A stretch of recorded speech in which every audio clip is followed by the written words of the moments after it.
It's great to have you with us. And as we kicked off September trading yesterday, we did see some notable selling in the United States, uncertainty around government spending levels, uncertainty around tech valuations seem to be at play. But this morning, you are seeing a fresh round of interest in tech. So what's the mood for investors as we head into fall activity? Let's bring in Brad Conger. He's Chief Investment Officer at Hirtle Callaghan. Brad, it's great to have you back with us. And obviously, it's been a very busy summer, giving people a lot to think about heading into the fall. What are you thinking about these days? I'm really thinking about the U.S. consumer and how they're going to cope with the tariff increases. And what struck me in the Walmart news release, the last earnings release, was the CEO said they're seeing prices for their suppliers go up every week. And as they go up, they have to make a decision about how much they can push through. And given that we see things like credit card delinquencies that indicate the health of the consumer, as you mentioned, is a little bit stressed, I think it's going to be a very difficult consumer environment in the U.S. On the other hand, the economy is slowing, but it's not falling off a cliff. You know, unemployment is not rising, dramatically, and all the PMI production figures seem to be flat to trending, maybe inflecting up a little bit. But I'm most worried about the consumer. So take those consumer worries with where the stock market is sitting right now, the overall valuation for the market. Put those two together and what nets out for you? You know, we're at 22 and a half, 23 times forward 12-month earnings for the U.S., which is in the upper, 10 percentile of historical observations. And it just seems the economy would not justify that. I think there's a lot of hype around AI and the data center build out, which is helping the sense of euphoria and the sense that interest rates are going to come in. I do think interest rates are going to come in. We think there will be at least 2 cuts this year from the Fed, possibly a third. And so I think that is helping buoy valuations in the intermediate term. But I think there is a risk that we slide towards the weaker side in the U.S. And could you walk us through what the bond market itself has been thinking about? I think as we started September trading yesterday, a lot of people talked about a global rout in the fixed income world. But what was that all about? What was the message being sent there? It has been. And, you can say there's concern over the Fed's independence. In other words, they're going to be forced to cut into an inflationary cycle and therefore drive inflation up over the long term. That's what the yield curve slope is telling you, which is the 530, the 1020 slope is increasing, and that's telling you that the Fed or the monetary authorities worldwide really are losing control of the long end. The counterpoint to that is the U.S. administration recognizes that they can't solely keep short interest rates low, but they have to manage the whole curve.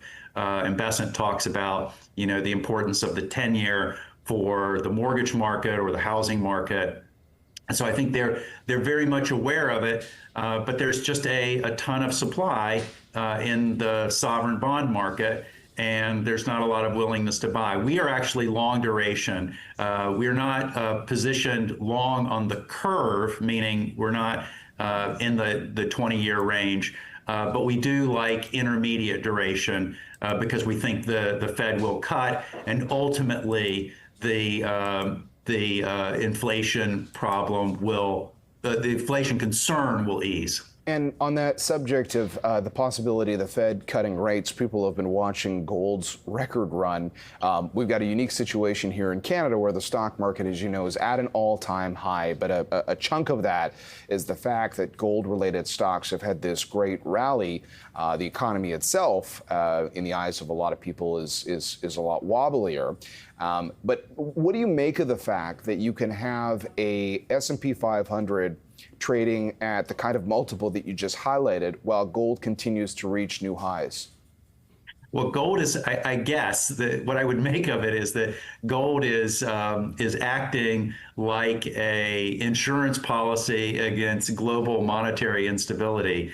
How you reconcile that with the stock market at this level, I don't know. But what to me is most challenging for the outlook for gold is that real interest rates are quite high. So the 20-year real interest rate in the U.S. is about 2.5, 2.6.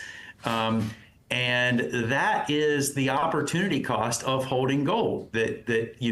Yes, you hold gold because it's inflation hedge, but there's another inflation hedge called the U.S. Treasury TIP, Treasury Inflation Protected Security, and that's yielding 2.5. And so what's striking is that gold is holding up so well when the real interest rates are high, and that tells you how concerned people are about global monetary policy. Before I let you go, Brad, I just want to talk about some sector ideas. You and I have had this conversation before, and I know for the longest time, Hirtle Callaghan was leaning into this idea of defensive growth stocks in the U.S., that you could find a lot of ways to get growth beyond the so-called Magnificent Seven. You could look at companies like Visa and MasterCard, these steady Eddie behemoths. But I just want to update our audience because you've shifted away from that investing strategy, and you're not all in on Mag 7.